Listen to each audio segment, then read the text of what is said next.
예수께서 나와 일러 가라사대 하늘과 땅의 모든 권세를 내게 주셨으니 그러므로 너희는 가서 모든 족속으로 제자를 삼아 아버지와 아들과 성령의 이름으로 세례를 주고 내가 너희에게 분부한 모든 것을 가르쳐 지키게 하라.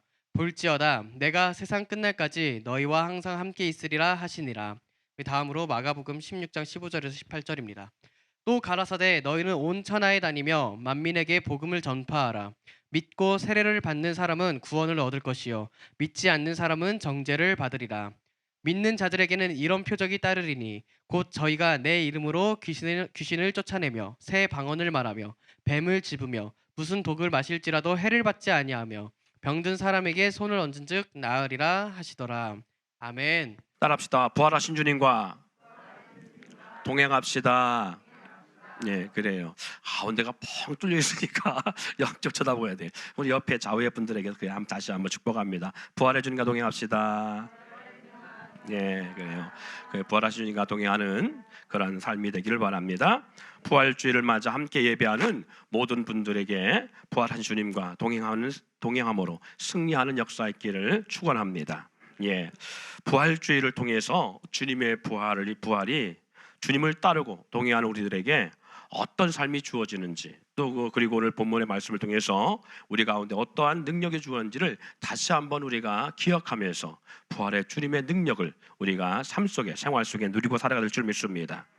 주님의 부활이 있기 전까지 세상은 죄로 말미암아 어둠의 주권자인, 그리고 하늘의 악한 영들에 의해서 매이고 눌린 삶의 인생의 모습들이었어요.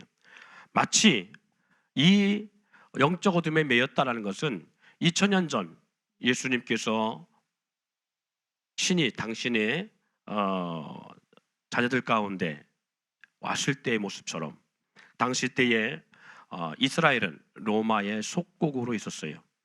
그 속국의 매임 가운데, 눌림 가운데 있었던 그런 모습처럼 영적 세계에서 공중권세 잡은 자 사탄으로 하여금 아담이 범죄한 이후에 모든 인류는 죄와 사망의 메인바 되어서 영원한 어둠의 권세에 속해 할 수밖에 없는 그런 삶이 주어졌었다는 사실을 우리는 알 수 있습니다. 그러나 예수님이 세상 죄를 지시고 죽으시고 부활하심으로 말미암아 그런 모습에서 우리의 모든 것들이 달라졌지요. 부활하심으로 세상은 완전히 바뀌었다는 것입니다. 그래서 오늘 저와 여러분이 간단하게 세 가지, 이 부활의 역사가 어떤 판도를 바꿔놨는지, 이 우주의 모든 역사, 이 세상의 모든 역사 어떻게 바꿔놓은, 첫 번째, 하늘과 땅의 모든 권세가 예수님께로 이양됐다는 사실입니다. 하늘과 땅의 모든 권세가 누구에게로 이양됐다고요? 예수님에게로. 본문 말씀 18절 말씀에 이렇게 기록하고 있지요. 예수께서 나와 말씀하여 이르시되, 한번 같이 제가 먼저 선창합니다. 하늘과 땅의 모든 권세를, 다시 한번, 하늘과 땅의 모든 권세를 내게 주셨으니. 그래요. 하늘과 땅의 모든 권세가 누구에게로? 예수님에게로 이양됐다는 사실이에요. 그러면 그 말씀하고 있다는 얘기는 예수님의 부활의 역사가 있기 전에 모든 하늘과 땅의 모든 권세가 누구에게로 점령됐었다고요? 어둠의 권세에게, 사단에게. 왜? 인간이 죄를 범함을 통해서. 그래서 사람은 그 환경 앞에 눌릴 수밖에 없습니다. 그런데 십자가에 죽으시고 부활하심을 통해서 이 모든 세상의 역사 속에 하늘과 땅의 모든 권세를 가신 주권자가 누가 되느냐? 예수님이 됐다는 사실이에요. 그러면 하늘과 땅의 모든 권세를 가신 주님께로 모든 권세가 이양되는데 그것이 어떻다는 얘기냐? 20절 말씀에 따라합시다. 내가 세상 끝날까지 너희와 항상 함께 있으리라. 아멘. 자, 다시 한번. 내가 세상 끝날까지 나와 항상 함께 있으리라. 그래요. 나와 항상 세상 끝날까지 함께 하시는 그 주님에게 뭐가 있다고요? 하늘과 땅에 모든 권세가 있다고요. 그 모든 권세를 가신 주님이 세상 끝날까지 누구와? 나와. 자, 한번 자기 이름을 넣어서 누구와? 현진이와. 누구와? 그래요. 제 이름을 하면 안 되고 여러분 이름을 해야지. 누구와? 현진이와. 그렇지요. 나와 함께 한다는 사실이 있지 않기를 바랍니다. 그래서 부활했다라는 것은 그냥 단지 그냥 어떤 이 의미를 주려고 하는 것이 아니라 부활에게는 예수 그리스도의 부활했다라는 이 놀라운 것은 하늘과 땅의 모든 권세가 주께 있으며 할렐루야, 그 주권자이신 주님이 상 끝날까지 나와 함께 한다는 사실이, 이 놀라운 세 번째 부활의 역사의 소식 가운데 메시지는 이 승리의 소식을 온 천하에 알리며 전하라고 하고 있다는 사실입니다. 15절 말씀해 보니까 온 천하에 다니며 만민에게 복음을 전파하라 라고 말씀합니다. 자, 승리의 소식을 온전히 전할 수 있도록 동행하시는 주님이 교회의 이적과 기적, 표적과 권능과 권세를 나타내시겠다라는 거예요. 자, 온 세상에 전하라고 알리라는 것은 땅끝까지 나아갈 수 있다는 것을 말합니다. 할렐루야. 땅끝까지 나갈 수 있다는 것, 이 말의 의미가 뭘 말하고 있느냐? 십자가에서 예수님께서 마지막 7번째 하신 말씀, 다 이루었다라는 말씀과 동일한데요, 땅끝까지 전하라. 뭘 전하라? 승리의 소식을 전하라는 거예요. 이 부활이 승리했다라는 의미를 갖고 있기 때문에 어둠 권세를 이기시고 부활했다라는 것은 모든 어둠의 권세를 밟고 승리하셨기 때문에 이 승리의 소식을 전하라는 건데, 어디까지? 땅끝까지. 이 말의 의미는 하나님의 형상과 모양을 따라 지음받은 최초의 인간 아담과 하와, 그 아담에게 주신 축복이 뭐예요? 생육하고 번성하고 땅에 충만하고 땅을 정복하고 땅을 다스리라. 하나님이 창조한 모든 땅을 뭐 하라는 거예요? 정복하고 다스리고 충만하라는 거예요. 거기 어떤 부분만이 아닙니다. 에덴 동산에 국한된 것이 아니라 모든 세계를 다스릴 수 있는 권세를 줬다는 거예요. 그러면 땅끝까지 전파라 그 하는 의미는 이스라엘이라는 또 팔레스타인 땅을 그 안에 국한된 것이 아니라 전 세계에 전하라 하는 그 의미는 땅끝까지 나아갈 수 있는 권세가 누구에게 있다? 우리 가운데 있다라는 거예요. 그래서 이 창세기 1장 18절의 축복을 다시 뭐 했다는 거예요? 회복시켜놨다는 겁니다. 그렇기 때문에 이 승리의 소식을 전하라는 것은 승리해놓지, 싸움에 승리해놓지도 않고 전하라가면 그 말은 오류가 된 거고 잘못된 것이고 나가는 그 순간에 패배할 수밖에 없어요. 고대 그리스 아테네와 페르시아가 전쟁이 벌어졌었죠.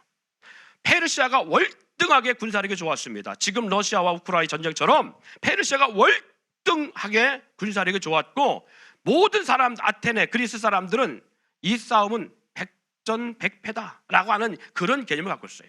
그런데 놀라운 것은 이 전쟁에 아테네가 승리했습니다.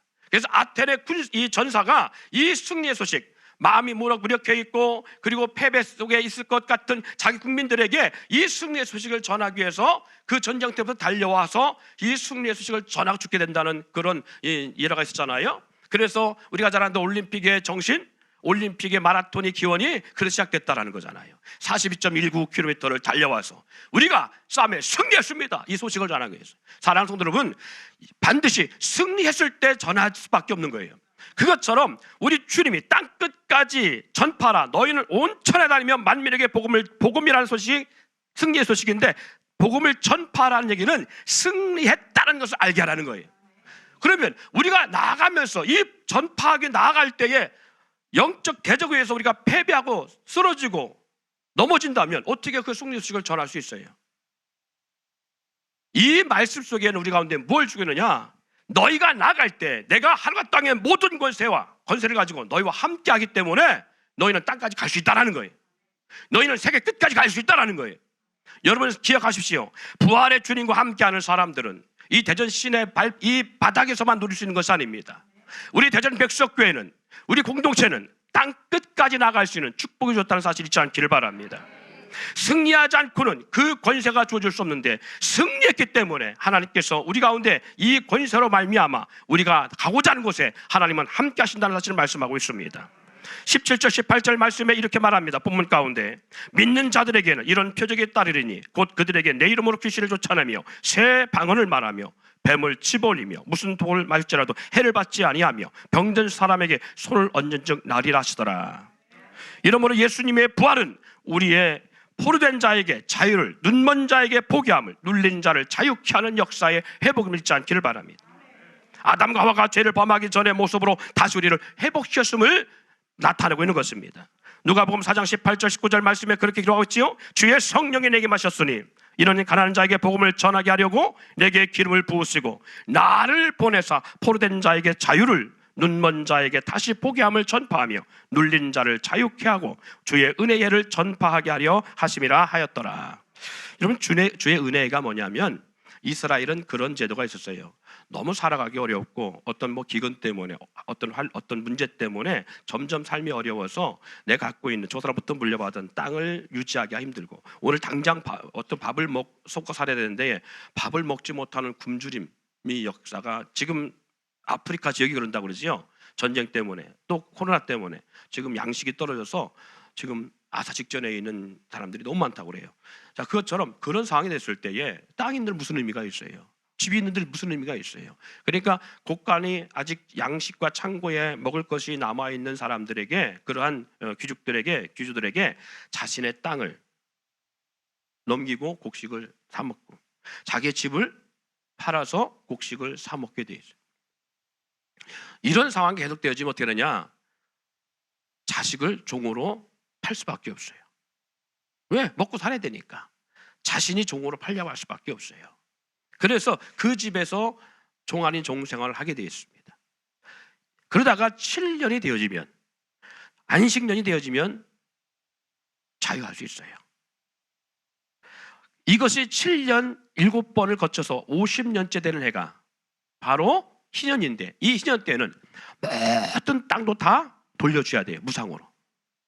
비록 내가 지주해서 그 사람의 땅을 값을 주고 샀을지라도 희년이 되질 때는 다 돌려줘야 됩니다. 종으로 삼고 있던 사람들 다 돌려줘야 됩니다. 모든 것을 다 원위시켜줘야 됩니다. 이것이 은혜해예요. 할렐루야. 왜 주님이 이렇게 말씀하시느냐? 오늘 우리 가운데 이 은혜해가 전파됐고 이 은혜가 이루어졌다는 거예요. 결국 영적 어둠의 권세에 맸던 우리가 예수 그리스도가 사망 고세를 지고 부활하심으로 말미암아 다시 회복됐다. 어떤 모습으로? 창세 때 아담과 하와가 범죄하기 전에 생육하고 번성하고 땅에 충만하고 땅을 정복하고 땅을 다스리라. 이 놀라운 복의 축복의 역사로 다시 회복시켜 왔다는 거예요. 자, 우리는 단지 부활의 주님과 동행한다라고 하는 의미는 그냥 위로의 주님과 함께한다 그 정도가 아닙니다. 아, 주님이 계시겠지 이 정도가 아니라 이와 같이 우리가 주님 안에서 권세를 가진 주님과 누리는 삶을 살아갈 수 있다는 거예요. 그래서 주님 우리 가운데 이렇게 말씀합니다. 너희가 내 이름으로 구하면, 할렐루야, 너희가 내 이름으로 구하면 내가 시행하리니. 그 시행하시겠다 하신 주님이 하늘과 땅의 모든 권세를 가신 주님이십니다. 그분이 우리에게 기도를 들으시고 우리의 요청에 역사하시겠다는 말씀이에요. 사랑하는 성도 여러분, 한 주간도 아니 우리의 모든 삶 속에 주님이 부르시는 그날까지 우리 안에서 하늘과 땅의 모든 권세를 산 끝날까지 함께 하시는 주님과 동행하며 나아갈 수 있는 여러분 되기를 바랍니다. 그런 누림을 경험할 수 있는 가정이 되기를 원합니다. 그런 경험의 삶을 토대로 교회와 그리고 믿지 않는 심령들에게 미쳐지기를 축원합니다. 이제 다음 주의 말씀을 예고로 전합니다.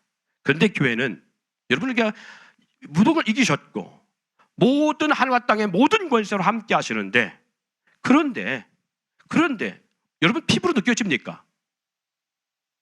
문제는 이거잖아요. 분명히 말씀을 그렇게 하고 있어요. 그러면 이루어진 거예요. 그렇죠? 삶을 누릴 수 있는 권세가 주어졌다라고요. 하늘과 땅의 모든 권세가 주님 나와 함께하고 그 주님이 너희가 내 이름으로 내가 시행한다고 했고요. 땅 끝까지 전파라는 얘기는 그 권능으로 우리가 함께하기 때문에 우리는 어딘지 갈 수 있고요. 우리를 막을 자가 없다는 얘기고, 할렐루야, 우리를 대적할 자가 없다는 거잖아요. 세상에도 감당할 수 없는 삶을 살아갈 수 있다라 하는 것을 전제하고 있잖아요. 그런데 다 이겨놓으셨는데 승리하신 주님과 동행하고 있는데, 그런데 왜 여전히 우리의 삶이 힘들고 어려움이 실패하며 주님과 동행이 피부로 와닿지 않는가? 세상은 왜 여전히 험하고 악이 승리하는 것 같고 악한 자들이 강성하고 권력과 물지는 자들이 갑질하며 그런 세상이 여전히 우리 가운데 있는 것 같고 불행하고 어두운가라는 거예요. 정말 주님이 이겨놓으신 세상이 맞나? 저희가 많이 고민했습니다. 정말 그런가? 아, 그렇다면 왜 그렇게 안 되지? 목회 20년을 하면서 이제 보여요. 왜 안 됐는지를. 그래서 제가 우리 교회 동행이라는 단어를 많이 쓰는 거예요. 왜 안 되고 있는지. 액자의 주님을 믿지 마시게요. 그냥 화상의 그림처럼 액자에 있는 주님이 아니라 살아 역사하는 주님과 동행하여 예배가 단지 이곳에 와서 1시간 예배를 다 드렸다라고 생각하지 않길 바랍니다. 매 순간 삶이 예배가 되어져요. 그래서 다음 시간에 이 이유, 왜 우리 삶에 그것이 피부로 와닿지 않냐고, 내가 살아가는 삶의 현장 속에 왜 이 놀라운 역사가 일어나지 않는지, 그 이유와 원인을 알고 나갈 수 있는 그러한 시간 되기를 원합니다. 오늘 이 승리의 소식을 우리 삶 속에 갖고 오늘도 나아갈 수 있기를 원합니다.